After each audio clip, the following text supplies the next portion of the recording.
अशा पद्धतीनं आम्ही आठवले साहेबांना ओळखायचो, पण प्रत्यक्ष त्यांची फारशी माझी ओळख नव्हती. पण त्या काळामध्ये ओळख झाली. नंतर मला मुंडे साहेबांनी सांगितलं की आपल्याला आठवले साहेबांना राज्यसभेवर पाठवायचं आहे. त्यावेळी प्रकाशजी जावडेकर त्या जागेवर होते. मुंडे साहेब, आम्ही दिल्लीला गेलो. दिल्लीमध्ये भाजपचे जे सर्व नेते होते, राजनाथ सिंगजी असतील, व्यंकय्या नायडूजी असतील, अडवाणीजी असतील, अशा सर्व नेत्यांना आम्ही भेटलो आणि आम्ही सांगितलं की आठवले साहेबांसारखं एक मोठं नेतृत्व हे आज आपल्या महायुतीत आलंय आणि निश्चितपणे त्यांना आपण राज्यसभेवर पाठवलं पाहिजे. त्यांच्या राज्यसभेवर जाण्याने महाराष्ट्रात एक मोठा परिणाम होईल. येणाऱ्या लोकसभेमध्ये, त्यानंतर विधानसभेमध्ये निश्चितपणे जो आमचा संपूर्ण आंबेडकरी समाज आहे, त्या समाजाच्या मनामध्ये आपल्या महायुतीच्या बद्दल एक विश्वास देखील तयार होईल. तर मला अतिशय आनंद आहे की त्यावेळी आमच्या वरिष्ठांनी ऐकलं आणि जावडेकरजींना आम्ही सगळ्यांनी सांगितलं. त्यांनी त्या ठिकाणी सहर्ष ऐकलं आणि मग जावडेकरजींच्या जागी रामदासजींना त्या ठिकाणी ती जागा देण्यात आली आणि ते राज्यसभेमध्ये गेले. आणि असं त्यांनी सांगितलं, ते जिकडे जातात तिकडे सत्ता जाते. ते राज्यसभेत गेले आणि भुजबळ साहेब 14च्या निवडणुकीमध्ये लोकसभेमध्ये दणदणीत बहुमत घेऊन मोदी साहेब त्या ठिकाणी सत्ता घेऊन आले आणि लगेच विधानसभेमध्ये पुन्हा एकदा आम्ही महाराष्ट्रामध्ये अतिशय चांगल्या पद्धतीनं त्या ठिकाणी निवडून आलो आणि दोन्ही ठिकाणची सत्ता ही भारतीय जनता पार्टी आणि महायुतीला प्राप्त झाली. मला असं वाटतं की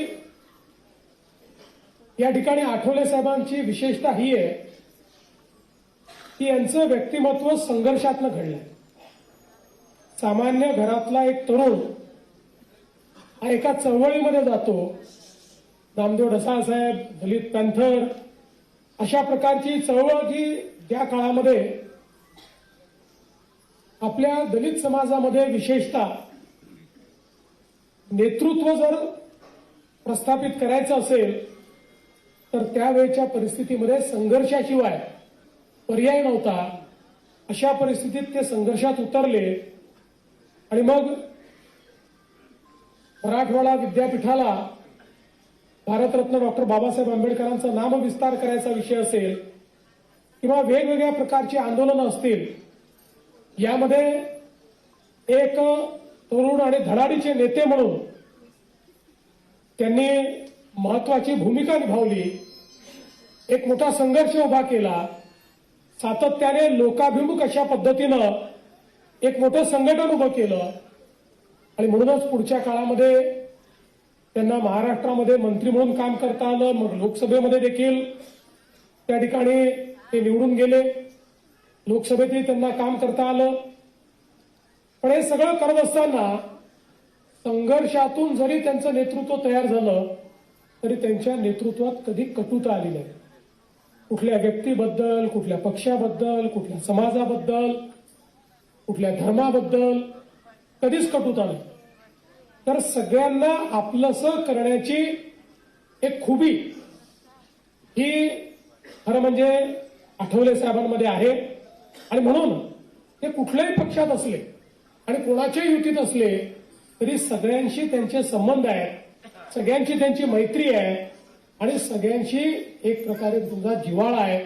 हे खऱ्या अर्थानं मला असं वाटतं की त्यांच्या एकूणच व्यक्तिमत्वाचं गमक आहे. आपण लोकसभेमध्ये बघितलं, आपण राज्यसभेतही बघतो.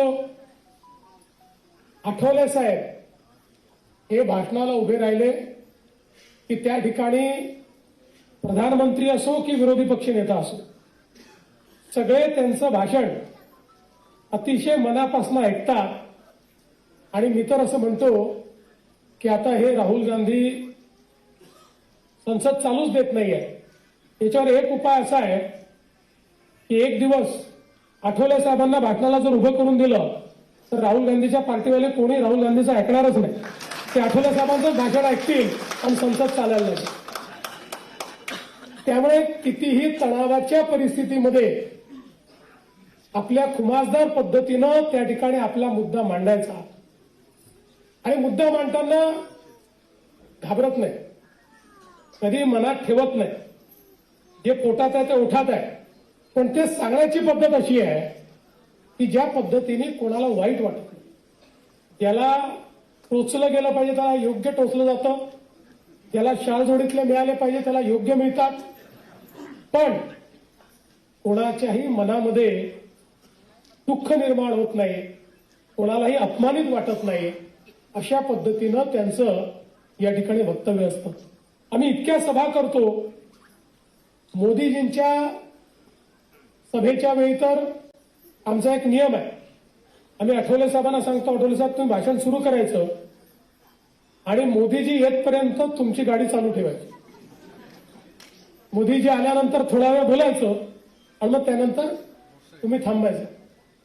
कमीत कमी 20-25 सभा अशा असतील मोदीजींच्या की ज्या सभा आठवले साहेबांनी गाजवल्या आणि त्या सभांमध्ये एक प्रकारे त्या सभांचा जो टोन आहे तो टोन सेट करण्याचं काम हे या ठिकाणी आठवले साहेबांनी केलं. आणि हे सगळं करत असताना सगळ्यात महत्वाची गोष्ट काही असेल तर त्यांनी भारतरत्न डॉक्टर बाबासाहेब आंबेडकर यांच्या विचारापासनं कधीही फारकत घेतली नाही. कसुबरी ते इकडे तिकडे झाले नाहीत. कुठेही असले तरी तोच विचार ठामपणे मांडायचा. आणि मी तर त्यांच्यासोबत देशभरात फिरलो. हा असा नेता आहे, आठवले साहेब एक असे नेते आहेत, देशातल्या कुठल्याही राज्यातल्या कुठल्याही गावात जा, 5-25 लोक त्यांच्या स्वागताला हजर असतात. तिथे बॅनर पोस्टर लागले असतात. म्हणजे अनेक पार्ट्या ऑल इंडिया पार्ट्या आहेत, पण त्या ऑल इंडिया आहेत की नाही माहित नाही. पण मी हे नक्की सांगतो, हे खऱ्या अर्थानं ऑल इंडियाचे अध्यक्ष आहेत आणि ऑल इंडियाचे लीडर आहेत. असं राज्य नाही आणि असा जिल्हा नाही की ज्या ठिकाणी आठवले साहेबांना मानणारे लोक नाहीत. खरं तर आम्हाला खूप सोबत काम करण्याची संधी मिळाली. आजही मला आठवतं त्यांनी मगाशी सांगितलं की आम्ही ज्यावेळेस मोदी साहेबांना सांगितलं की ज्या भारतरत्न डॉक्टर बाबासाहेब आंबेडकरांनी भारताला संविधान दिलं, ज्यांनी सगळ्यांना जगण्याचा अधिकार दिला, ज्यांनी भारताच्या प्रगतीचा मार्ग मोकळा केला, त्यांच्या स्मारकाकरता इतके वर्ष आंदोलन चाललंय, पण राज्यकर्ते सुईच्या टोका एवढी जमीन देखील द्यायला तयार नाहीत. ही किती मोठी शोकांतिका आहे. आणि मला अतिशय आनंद आहे मोदी साहेबांनी त्या ठिकाणी तात्काळ ती जागा दिली आणि आपण तिथलं काम सुरू केलं. आता जवळपास पूर्ण काम आमचं संपत आलेलं आहे. आता फक्त जो अतिशय भव्य असा पुतळा तयार करायचा आहे त्याचं काम बाकी आहे. दुर्दैवाने राम सुतार साहेब यांचं निधन झालं, त्यामुळे त्या कामामध्ये काही अडथळे निर्माण झाले. पण अनिल सुतार त्यांचे सुपुत्र हे त्याच्यावर काम करतायत. त्यांच्या समोर काही अडचणी आहेत, त्या अडचणी सोडवण्याचा आमचा प्रयत्न आहे.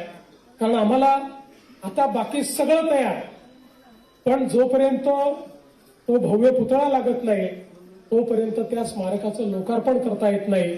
म्हणून आता लवकरात लवकर ते काम पूर्ण करण्याचा प्रयत्न आम्ही करणार आहोत.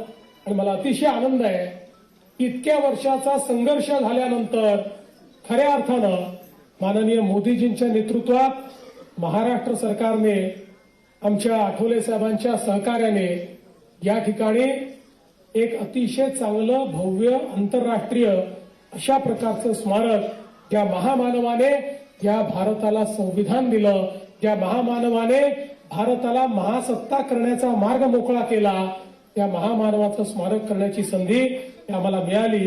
ही खरोखर आमच्याकरता आनंदाची गोष्ट आहे. एवढंच नाही तर आमच्या भुजबळ साहेबांमुळे आमच्या कोयासान विद्यापीठामध्ये आम्हाला त्या ठिकाणी आठवले साहेब आणि आम्हाला भारतरत्न डॉक्टर बाबासाहेब आंबेडकरांचा पुतळा लावण्याची संधी मिळाली. मूळ करार आमच्या भुजबळ साहेबांनी त्या जपानशी केला होता आणि त्या कराराच्या अंतर्गत त्या ठिकाणी आपण तो पुतळा दिला आणि आज मला अतिशय आनंद आहे की जपानच्या कोयासान विद्यापीठामध्ये एक भव्य पुतळा भारतरत्न डॉक्टर बाबासाहेब आंबेडकरांचा आहे आणि त्या पुतळ्याच्या तिथे आठवले साहेबांचं माझे नाव लिहिलेलं आहे. म्हणजे बाबासाहेबांमुळे आम्हीही जागतिक कीर्तीचे झालो आणि जपानपर्यंत पोहोचलो. ही बाबासाहेबांची खऱ्या अर्थानं त्या ठिकाणी महती आहे. लंडनच्या घराच्या संदर्भात देखील खरं म्हणजे ते घर वारंवार लिलावाखाली चाललं होतं. तत्कालीन काँग्रेस सरकारच्या पुढे तो प्रस्ताव आला. त्यांनी फाईलवर चक्क लिहून टाकलं की विदेशात आपल्याला संपत्ती घेता येणार नाही आणि फाईल बंद करून टाकली. पण मी मुख्यमंत्री झालो, आठवले साहेबांनी आम्ही हा निर्णय घेतला की आपल्याला कसे करून ते वाचवलं पाहिजे. आम्ही मोदी साहेबांकडे गेलो, त्यांना सांगितलं की तुम्ही त्या ठिकाणी जे आपला दूतावास आहे त्याला तुम्ही सांगा, आम्ही त्यांच्याशी संपर्क करतो, पैसे राज्य सरकार देईल, त्यांनी फक्त विकत घेण्याची प्रोसेस आम्हाला करून द्यावी. आणि त्यानंतर आम्ही ऑफर दिली. खरं म्हणजे त्यांना जास्त ऑफर मिळत होती. मग जाऊन समजवलं, आमचे मंत्री गेले, मी स्वतः बोललो आणि फायनली या घरामध्ये राहून भारतरत्न डॉक्टर बाबासाहेब आंबेडकरांनी लंडन स्कूल ऑफ इकॉनॉमिक्समध्ये अतिशय महत्वाचा अशा प्रकारचा अध्याय लिहिला की ज्याच्यामुळे डॉक्टरेट तर मिळालीच, पण त्यासोबत एक मोठे अर्थतज्ञ म्हणून त्यांना त्या ठिकाणी जागतिक ख्याती मिळाली. ते घर आपण शेवटी विकत घेतलं. त्याही नंतर त्याची एक मोठी लढाई चालली, कारण त्या सिटी काउन्सिलनी तिथे एक पिटिशन टाकली आणि त्या पिटिशनमध्ये सांगितलं की हे घर रेसिडेन्शियल एरियात आहे आणि महाराष्ट्र सरकार त्या ठिकाणी डॉक्टर बाबासाहेब आंबेडकरांचं संग्रहालय करताय, हे संग्रहालय करता येणार नाही आणि म्हणून हे सील करा. त्याही बाबतीत पुन्हा आपण तिथला बेस्ट लॉ फॉर्म लावला. त्या ठिकाणी आपण कोर्टामध्ये लढलो आणि शेवटी कोर्टाने आपल्या बाजूने निर्णय दिला. आणि एक खास बाब म्हणून भारतरत्न डॉक्टर बाबासाहेब आंबेडकरांचं जे घर आहे तिथे संग्रहालयच राहील अशा पद्धतीचा निर्णय मिळाला. आज उत्तम संग्रहालय त्या ठिकाणी आहे. आपण पाहू शकतो मोदीजींच्या नेतृत्वामध्ये महूसारखी जन्मभूमी असेल, दीक्षाभूमीसारखी खऱ्या अर्थानं धम्मभूमी असेल किंवा दिल्लीला अलीपूर रोड असेल किंवा आज तयार झालेलं जे स्मारक भारतरत्न डॉक्टर बाबासाहेब आंबेडकरांचं आहे ते स्मारक असेल, कारण या प्रत्येक वास्तूला एक मोठा इतिहास आहे. दुर्दैवाने वर्षानुवर्ष भारतरत्न डॉक्टर बाबासाहेब आंबेडकरांचं नाव घेऊन ज्यांनी राजकारण केलं त्यांनी मतापुरतं तर वापरलं, पण हा इतिहास, याचं संवर्धन, याचं संगोपन करण्यास मात्र नकार दिला. आज त्या सगळ्या गोष्टी मोदीजींच्या नेतृत्वात ज्या मंत्रिमंडळामध्ये आठवले साहेब आहेत आणि आपलं जे सरकार आहे जे आठवले साहेबांच्या सोबत युतीमध्ये आहे त्या सरकारने या सगळ्या गोष्टी करून दाखवल्या. आणि म्हणून मला निश्चितपणे या ठिकाणी सांगायचंय की आज आठवले साहेब महायुतीत आले तर महायुतीला देखील दिशा देण्याचं काम त्यांनी केलं.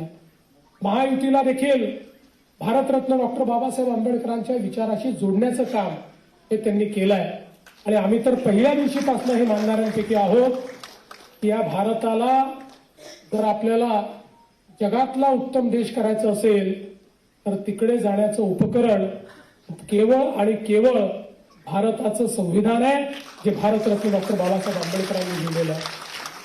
आज खऱ्या अर्थानं या संपूर्ण वाटचालीमध्ये आठवले साहेबांनी ज्या प्रकारे अनेक लोकांचा एक परिवार तयार केला, प्रत्येकाची काळजी ते घेतात. छोट्यातल्या छोट्या व्यक्तीकरता मला त्यांचा फोन असतो की असं छोटंसं काम आहे, जरा करून टाका, याला थोडी मदत करा. छोट्यातल्या छोट्या व्यक्तीकरता देखील त्यांची पत्र येत असतात, त्या पत्राचा पाठपुरावा ते करत असतात. त्यामुळे आपल्या कुटुंबाची काळजी घेणारे, आणि कुटुंब म्हणजे केवळ बहिणी किंवा मुलं किंवा असा परिवार नाही, तर हे संपूर्ण त्यांचं जे कुटुंब आहे, रिपब्लिकन पार्टीचं कुटुंब आहे, त्या कुटुंबाची काळजी घेण्याचा प्रयत्न ते सातत्याने करताना आपल्याला पाहायला मिळतात. आणि म्हणूनच मला असं वाटतं की एक अतिशय समर्पित अशा प्रकारचं जे नेतृत्व आहे त्या नेतृत्वाच्या दशकपूर्तीचा हा सत्कार आज या ठिकाणी करण्याची संधी आम्हाला सगळ्यांना मिळाली. मला असं वाटतं की अतिशय आमच्या सगळ्यांचे मनामध्ये आनंद आहे. आता अर्थातच मला भाषणाचा समारोप करायचा आहे आणि कवितेच्या शिवाय मी कसा समारोप करू? मग आठवले साहेबांचा सत्कारच होणार नाही. त्यामुळे मी पण कविता लिहिली. मला एकदा कोणीतरी विचारलं, माझा इंटरव्ह्यू तुम्ही बघू शकता, की म्हणाले आम्हाला कळलं तुम्ही कवी आहे, कवी म्हणा, कविता म्हणा, कशा म्हणता. मी सांगितलं हो मी कवी आहे, पण मी आठवले कुळाचा कवी आहे. त्यांच्यासारख्या कविता मी करतो. त्यामुळे मी एक आठवले साहेबांच्या करता एक छोटीशी कविता लिहिली आहे. तिचं वाचन करून मी माझं बोलणं संपवणार आहे.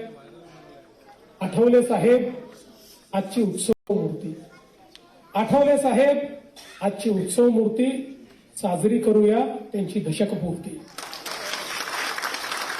संघर्षातून तयार झाले त्यांचे नेतृत्व, संघर्षातून तयार झाले त्यांचे नेतृत्व, मोदी सरकारमध्ये दिसते त्यांचे कर्तृत्व. आठवले साहेबांचे दिलखुलास व्यक्तित्व. लोकशाही मराठी ऐका, पहा, जागरूक रहा.